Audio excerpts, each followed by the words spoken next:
welcome to the DocArena Podcast in association with Film Ireland. My name is Ross Whitaker, and in this fortnightly podcast series, I talk to filmmakers about their documentaries, both in terms of the subjects they choose and the way in which they fund, craft, and distribute their work. In this episode, I'm delighted to speak to Oscar-nominated director Dror Moreh about his new feature documentary, The Human Factor, which is widely available on demand in Ireland and the UK from May 21st, as well as at Dogwoof On Demand. Dror's film unfolds the epic behind-the-scenes story of the United States' 30-year effort to secure peace in the Middle East, recounted from the unique perspective of the American mediators on the front lines. With exceptional access, this film gives incredible insight into the politics that has prevented a lasting peace between Israel and its Arab neighbours. Listeners should please note that the interview took place before the recent escalation of violence in the West Bank. Here's the trailer for The Human Factor. Middle East peace is always a very attractive proposition. It's a very sexy topic. I cannot think of a Secretary of State that did not want to get involved in the Middle East. And by the way, all of them think they can reinvent the wheel.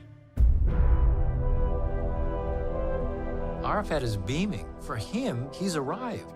This was emotionally wrenching for Rabin, knowing he was going to have to shake Arafat's hand. It was a history in the making. The idea of breaking through that taboo was just unbelievable. And I can see that something changes in the relationship. They had moved from being adversaries to partners in peace. We say to you today, in a loud and a clear voice, enough of blood and tears. Enough! When I look back now, we saw the world the way we wanted it to be. We did not see the world the way it was. Thanks for joining me, Dror. It's great to see you.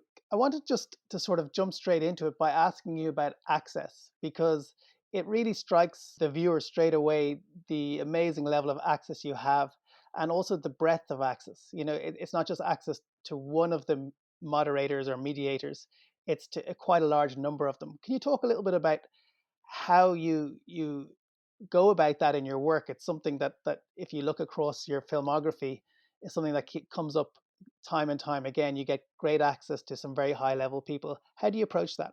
Well, I mean, it always starts with someone, and I don't want to compare it to the mafia, but there is something, that he vouched for you, that guy vouched for you in front of his friends, and basically saying, he's a good guy, you can trust him, and you can trust him and come along. And it always starts with one person. And when that person is persuaded, then it opens the door. And really, I think that what I use mostly is that I'm interested in what they have to say. I'm not coming to judge. Basically, my motivation is to understand, because I believe most of my project or all my project are dealing with good men, good people, good human beings who has a desire to change something, that they see that something is wrong and they want to change that. Sometimes it leads to horrible outcomes, but the basic desire is to change and to create something which is better than what they have seen or acted upon.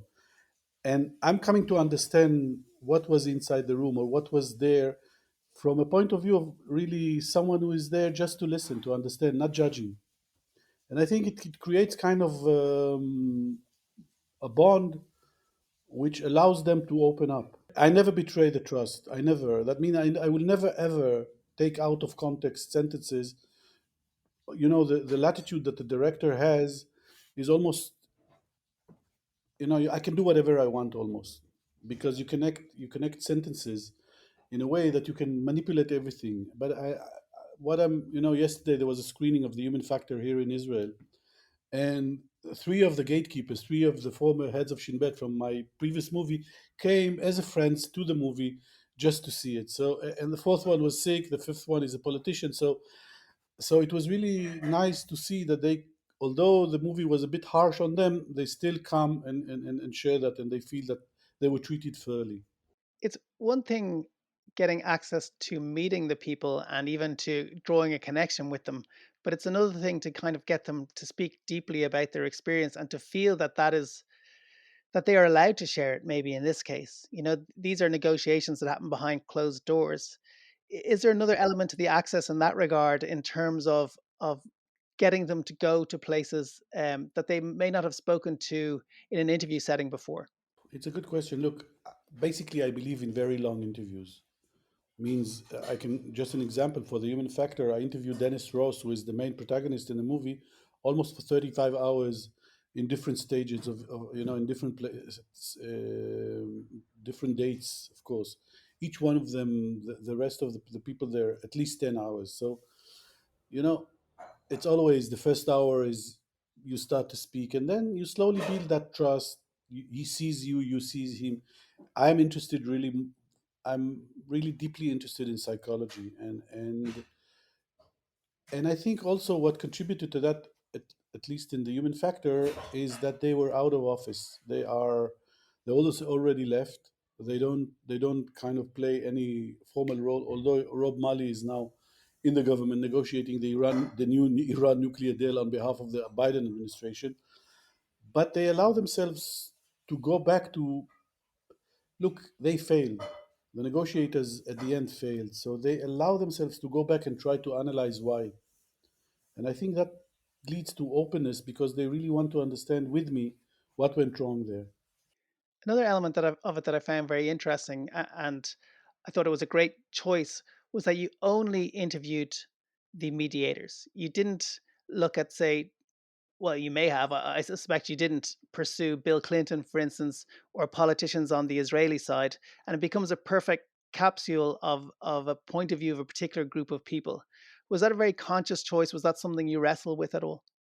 No, absolutely. I could have, in my other project, which I'm editing now, I interviewed Madeleine Albright, Jim Baker. All of them were interviewed to the other project, and I could have interviewed them. But for me, I wanted to understand that from the point of view of the professionals, of those who were tasked by creating the bridges between the sides and to create that kind of contract at the end which will lead to a peace, not to hear politicians. For me, politicians has other reasons to speak, different reasons, but the professionals can speak to you on a professional level. This was our job. Our job was to create the bridge or to create the contract between them, and we failed, and this is the reason why we failed, or uh, same thing. So it was important from the beginning, from the get-go, to speak only with the professionals. And it's funny because as soon as I understood what the film was about, I just thought that is a fantastic choice. I really want to know what these guys are going to say. And it's not necessarily a group of people that everyone would instantly have thought of, let's make a documentary about them, because they're almost from the outside secondary to the drama. But when you watch the film, you realize how central they are to it. How did you actually come to decide to do that? Because it seems like a no-brainer once you realize what you've done, but maybe before you did it, or before anyone would look at it, they might think, is there a film in that? Look, it's again, it's a very good question. The project started at the office of Secretary of State, former Secretary of State Henry Kissinger, and basically for another project when Dennis helped me, and it was in 2015, and we went into the office of Kissinger, and Kissinger told me, Dror, sit outside for a second, or sit beside, I want to speak to Dennis. And he was just before giving a testimony to the Senate Foreign Relations about the Iran nuclear deal, which was about to be signed 2 months or 3 months afterwards. And I sat in the room, and Henry Kissinger, 94 years old man, very sharp, very concentrated, started to have a Q&A with Dennis Ross. And Kissinger was speaking to actually kind of asking in question what will happen if, what happened there, what will happen, what will the supreme leader do, what will Bibi Netanyahu do, what will the president do, how. And it for me was, I think, the most fascinating 40 minutes, because you are almost, like a fly on the wall. And when I went out from that meeting, I said to Dennis, look, I felt like I'm in the White House, like when the president is speaking to one of his advisors and want to understand what will be the ramification of doing or acting in one way or another. And he said to me, this is exactly what happens in the White House when President Clinton is speaking to me, when President Obama is speaking. That's exactly how it goes. And then I said to him, look, I've never heard, you were in charge of the Israeli-Palestinian, Israeli-Syrian negotiation in the Middle East for the last, definitely during the Clinton administration, but you were involved also during the Bush and definitely during the Obama. Would you be able to come and just share with us, share with me what happened behind closed doors? Because we get only the photo ops outside. And I really want to understand inside what happened there. So I said, let me think about it. And then he decided to do that. So that's how we got into, he wanted to do that. And I got to really, my task was really to try to understand what happened behind those closed doors.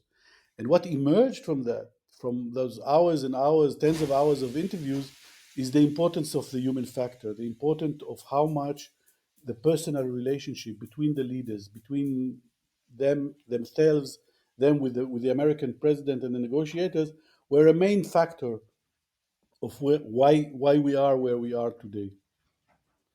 And by the way, just another note on that, it was a daunting challenge to edit this movie because it's negotiators speaking about other people, leaders. They're not speaking about themselves mostly. They're speaking about other people from their experience. So, and the people are changing all the time. So, if we are dealing with drama, normally you build characters and you want to stay with them. But here in this drama, the characters are changing constantly, the main character. So Baker starts the movie, then he goes away, he disappears, then comes Rabin, he's been assassinated, then comes Bibi Netanyahu, he's disappeared, then comes Barak, so you had to create, it was a daunting challenge to create a drama that will engage the people in order to watch that and not to be bored by, I want this, he want that, all the negotiation movies that you see, diplomacy. Yeah, I thought a lot about that when I was watching it. That firstly, and you've mentioned how many hours of interviews you had. Um, the film flows very well, and it almost seems quite simple. Maybe on first glance, if you're not analyzing it, but it's anything but, because as you say, you have myriad characters. You are forced in a way to follow a kind of chronology, which is sometimes something that can make the editing difficult, and yet it flows so well. You talk about the daunting challenge. How do you approach that in the edit when you have that much material, and you're kind of forced into certain situations? How did you go about that? Well, I think the most enlightening moment in that process was when I sat with my wife, my beloved wife, who is my harshest critic of all my project, and I listened to her very carefully. So at one point in our home in Berlin, she asked me, "What do you think is the most vivid um, moments that you have in all the interviews that?" And I told her the story about Rabin saying to Dennis Ross that he is afraid that there will be civil war if he will go to peace with the Palestinians, and then the funny stories about Arafat not shaking kisses, all that. And I told her, it's about the human factor. At the end, the the moments that are most engaging are the moments where you understand that these are human beings, and what motivates them is human interaction between them. I like you, you don't like me, you give me respect, I don't respect, all those kind of moments. And she said, because until then the name of the movie was The Negotiators. And then she said to me, Dror, the name of the movie should be The Human Factor. And I said, okay, that's interesting, because I told her it's about human factor. And from that moment on, Oron and me, the editor, kind of look at all the pearls of those situation, of those anecdotes of human factor, and we build the context around that. We build the context of it came out, it came chronologically, and then we build the context around those really amazing moments that are being told in the movie. I love that, and it's a really interesting point, because I always think that within a film, people will be fascinated by could be fascinated by a moment, but without the context, they can't be. So it's always a case of like building the context and then delivering the moment, and that just seems to always work for some reason. Here it was the other way around. First, let's find the moments, those anecdotes that can tell the human story about the relations between them. And there's a lot of stories that have been left out, really amazing stories. And then build the context, because I believe that the audience needs to be with you. all the time. You cannot leave him behind you, because if he's behind you in terms of understanding, I will give you an example. The Oslo Accords for any Israeli means a lot. When you say in the street in Israel, Oslo, people immediately relate that to the Oslo Accords. But if I will tell any kind of British person in the street, what do you think about Oslo? Maybe he'll know that it is the capital of somewhere, in Northern Europe. Sweden? No, no, no, maybe. So they will. We needed to create the context of those moments into a wider audience without losing the tension, the dramatic tension inside the kind of flow of the movie. And I love the title, The Human Factor, because it immediately makes you think on one level, yeah, the human factor between the characters, but it's more than that. It's the human factor in terms of how people respond to things within countries, how it influenced the individual lives of each of these mediators. You can see, despite the fact that they're talking about other people, you can see that they also have a narrative arc, particularly in the case of Ross. Was that something that you had to build into the edit as well?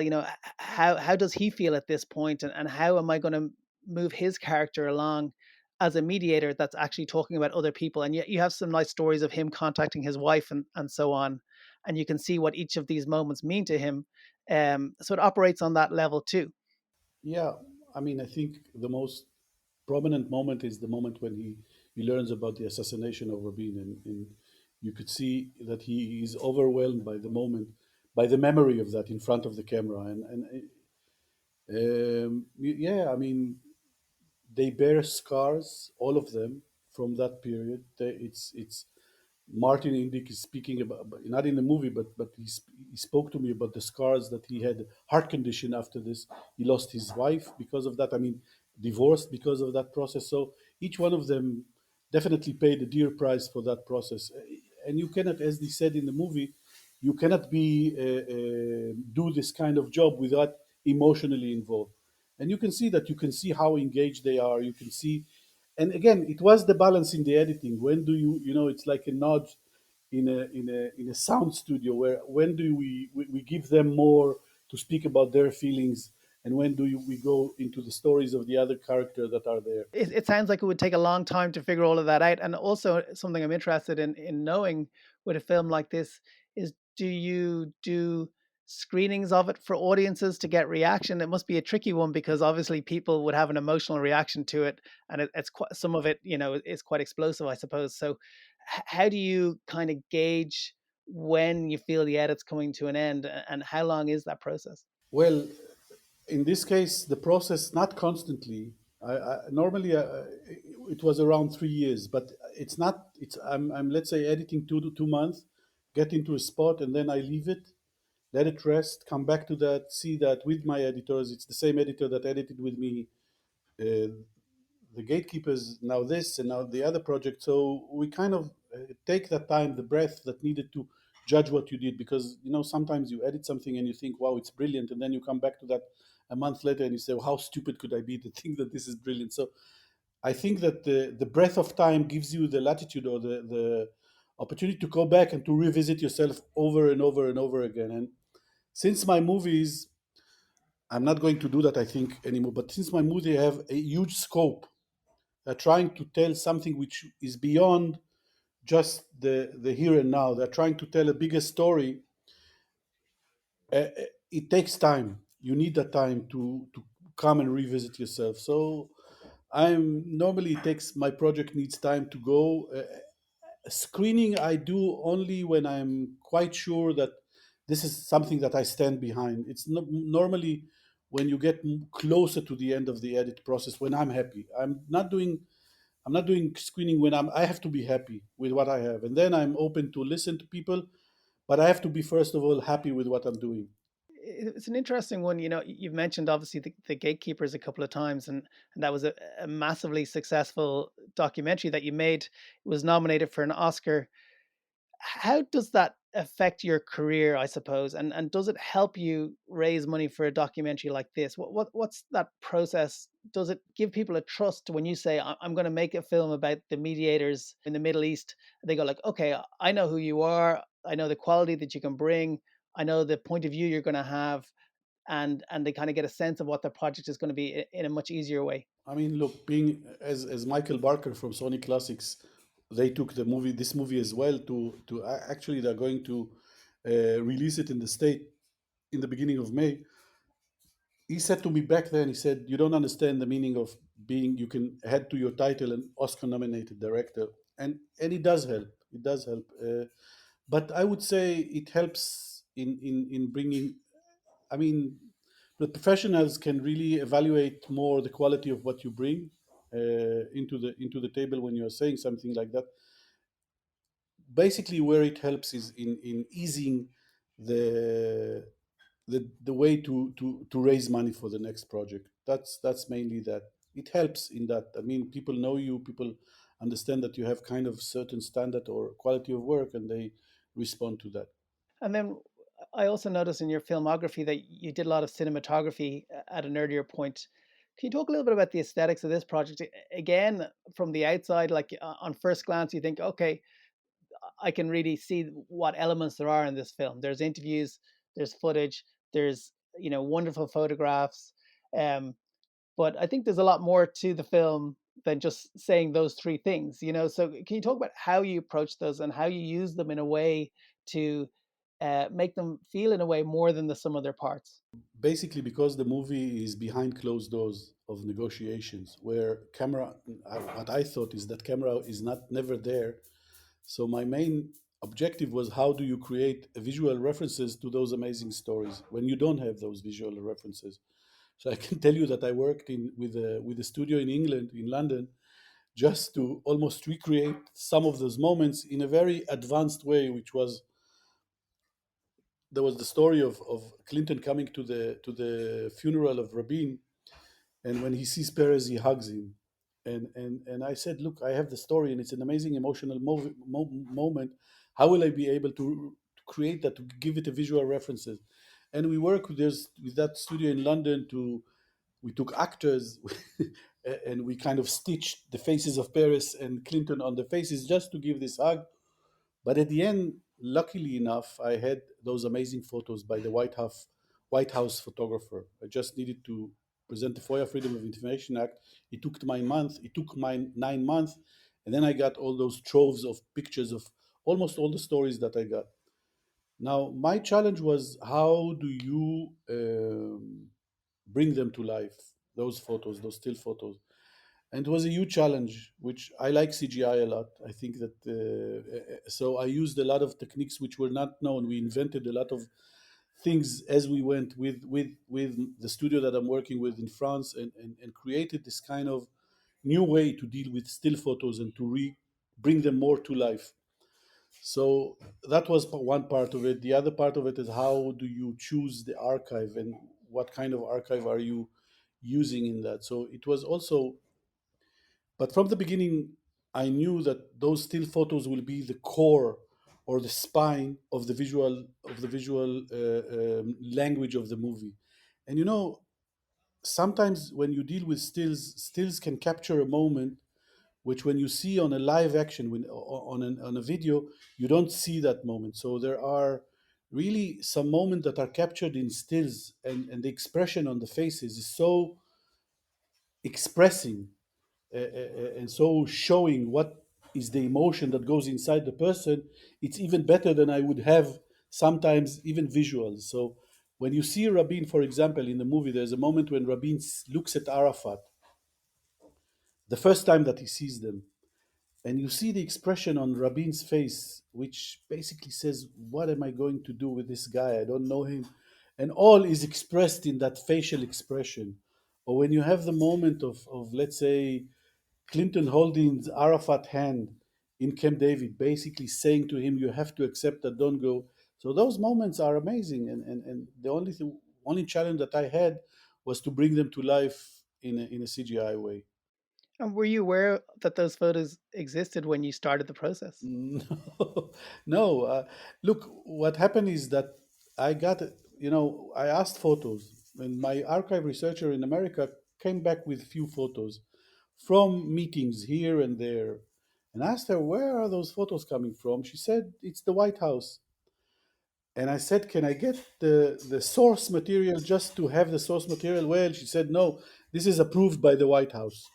And then I asked her, how can I get the source material? Is it a possibility? I mean, if it's the White House, can I get? She said, you have to file for a FOIA, Freedom of Information Act. So I said, okay. I gathered the dates, which I knew during the negotiation. Rabin comes to the White House for the first time. Bibi comes to the White House. Camp David. And we gathered kind of 13 dates of which we wanted to ask for all the photos that were shot there. And 9 months after that, I don't want to exaggerate, but like contact sheets of almost 40,000 stills. And I remember myself like a little child, going through those stills photos, the contact sheets, when you know what a contact sheet. So just going like over the photos and seeing all those amazing moments that were told to me, I have a visual reference for that. I can tell the story visually from that. So then the process became, very easy, very easy, all the CGI and all of that. But yeah, it was an amazing day. Still now, I'm like, also my project now, which I'm doing now, I get a lot of photos, and every time that I get new photos, it's just this kind of excitement going over and trying to analyze those photos.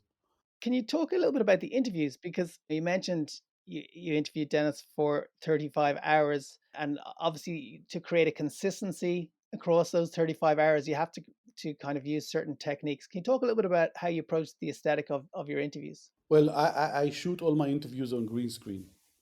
I mean, I bring either we do it in the studio. In this case, we did it in the studio with a green screen, or when I do a lot of interviews, I bring a kind of, let's say, movable studio with me. Just this green screen, we build it and then we create it. Because for me, the aesthetic of at the end result, because let's say I would say 50, 40 to 50, 60% of the movie you're going to sit in front of people speaking, talking heads as we call them.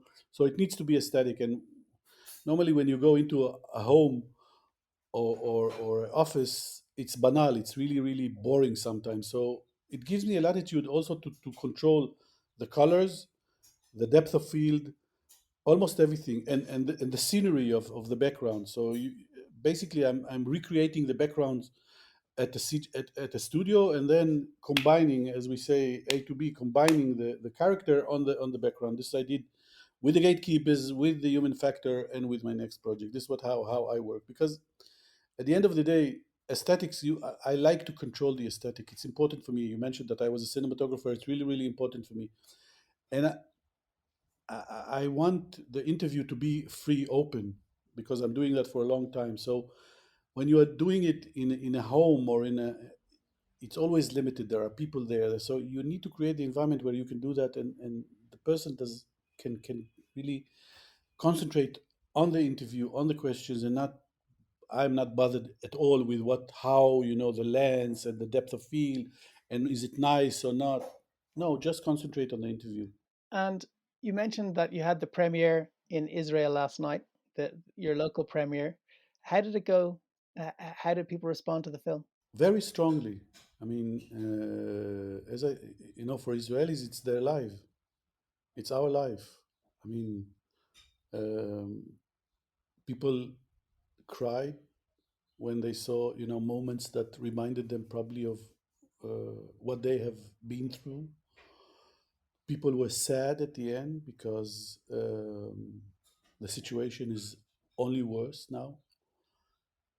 People were heartbroken, I would say, because they don't believe that there's any kind of solvable solution in the near future. So for them, it was, I'm telling them about their life, and behind the scene, they understand something profound, different from the narrative that we were fed throughout the years. I mean, people came to me and said, we didn't know that this is what happened in Camp David. When you spoke about Barak, what Barak did in Camp David and how he tried to orchestrate everything to his, we didn't know that Rabin was close to Arafat at the end. So it also revealed to them new truths about what happened here. By the way, at the end of the day, when you think about it, the end of the movie, when I say to Dennis and to Martin Indyk about what happened in Syria, that people here are relieved. There are some Israelis are relieved because, you could find Iran on front of it, and what the answer, this the answer that you don't know what would have happened if there was peace. But when Martin says, Syria would have been completely different to the way it is now, imagine how the conflict in Syria and what happened in Syria affected your life in England, affected Europe, affected the state, affected almost whatever we see. So it doesn't stay here. I mean, when people think that the Middle East stays in the Middle East, no, it comes to you as well. When there is problems in Syria and refugees are flowing towards Europe, it affects your life as well. So we live in a world, people have to understand that those kind of events now, a year ago, someone in China, a year and a half ago, someone in China ate something and the whole world is in a chaos since then. So we are in a combined world, which you have to understand that, and we are influencing each other. Is that a motivator in your work? That kind Always, of relevance? always. I want to influence, I want to change, especially where I come from. It started with the movie. For me, look, the politicians are the one that takes the most decisive decision that affect our life. And for me, when I saw it started when I watched Errol Morris' brilliant movie Fog of War, and all of a sudden, wow, you know, this is what goes on inside the room, and that the deep understanding that there are human beings like you and me, sometimes smart, sometimes not. A lot of times, even smart people create by their decisions catastrophic outcomes. And we have to understand that. We have to understand that there are people like us there sitting. They're not smarter than us, most of them. And even if they are smart, they take decisions which affects our life in a profound way. And for me, it's almost a life mission to open the door to those moments, to kind of see why are the reason why we are where we are, to open that, to show the world why is it like that. Are you taking that forward? You mentioned the projects that you're working on at the moment. On the bio that I read about you, it sounds like you're incredibly busy. Very. How do you continue that mission? Because obviously, it's not easy to wake up every day and say, I'm going to influence the world. It's about finding the right project. It's about finding the material that you think can do that. Exactly. I don't look, don't get me wrong. I don't wake up every morning and say, how am I going to change the world? I am motivated by interest. I am motivated by interest. That's what motivates me. If I can influence the world by doing that, then fine. So my project now, Corridors of Power, the next project, deals with how decisions have been made at the White House when they learned about genocide and crimes against humanity. After the collapse of the Berlin Wall, when America stood as the only global superpower, what happened there? Why it took 3 years to intervene in Bosnia? Why did they decide to intervene in Libya but not in Syria? So for me, it was exploring the process of decision making regarding humanitarian intervention, regarding genocide and crimes against humanity. And again, it will be a movie, a feature-length documentary, and an 8-part series, which the BBC is also involved. So 8 parts, 60 minutes, which is going to be shown all over the world. Yes, I'm very busy, but I'm fortunate enough to deal with subject that I like. I cannot, I don't, I cannot tell you that I wake up every day going in seeing these horrible images of genocide and I'm happy, but at least I feel that I'm doing something which is important. It's interesting talking about your point of view because in the last maybe 10 or 15 minutes of the human factor, an already powerful film becomes incredibly moving, I think. And what I felt to a certain extent was I was getting to the sharp edge of how you felt about it. And you feature a couple of your questions and also the quotes that you choose from the mediators are incredibly powerful. Is that a conscious thing, towards the end of the film that almost, you step into the scene in a way, not in a real way, but in some kind of figurative way? You are a very sharp question interviewer as well. Look, yes, definitely. I mean, in all my projects, an ending of a movie is definitely what do you want to say? Is I think the ending of the movie is, in a way, the filmmaker's point of view. And um, again, if I compare it to the Gatekeepers, if in the Gatekeepers I had a little bit of hope that something can change, which it ends with that kind of notions. Here, I'm completely desperate, or I am, what Gamal, one of the protagonists, says at the end. And unless you are going to accept the other side, there is zero hope for a solution. This is how I feel now. And again, I don't see now any kind of solution, at least in my lifetime. I don't see what in Israel they say a final deal, a peace process. For a peace process, I don't see that happening in my lifetime here in Israel. It feels like a kind of low point to be finishing on as we begin to wrap this interview up. So maybe I'll ask you a couple of more questions. But I suppose one of the things I would hope is that people that listen to it are maybe documentary makers themselves, or may want to become documentary makers. Is there anything about your career that you've learned that you feel is a real nugget that you can pass on to other people about filmmaking? Don't compromise on anything. Never compromise. I think filmmaking is hard. Is definitely documentary filmmaking is very, very hard, especially from budget point of view, because the budget are limited. Even me, when I get really, I'm privileged enough to work with large budget, let's say comparatively. You always find yourself in a pincer when you don't have enough money to do what you. But I mean, don't compromise. Never compromise. Definitely on the story. You have to compromise on other issues, but the story. And it's really, really a tough job, because every documentary filmmaker basically, I mean, if you compare the amount of time that a documentary filmmaker, a director, invest in a project, and to the money that he gets at the end, it's it's really crazy, because in any other field you would have earned much more money. So there's something about passion there, on doing those projects, and never lose the passion. I'm as a little child, and every project that I'm doing, I'm like so grateful to the fact that I am privileged to do those kind of things. And so, yeah. Well, thank you so much for sharing all your thoughts with me today. It's a fascinating film, one that I'd highly recommend, and I hope that people will get a chance to see it very soon. So, thanks, and Thank you very best of much. luck. Thank you very much. It was a pleasure. Thanks again to Dror for taking part in the interview. His film, The Human Factor, is widely available on video on demand from May 21st, as well as at Dogwoof on demand. Thanks to Stephen Galvin and Film Ireland for supporting this podcast, and to film composer Michael Fleming for kindly allowing me to steal his music. You can find more of it at michaelflemingmusic.com. And thanks to you for listening.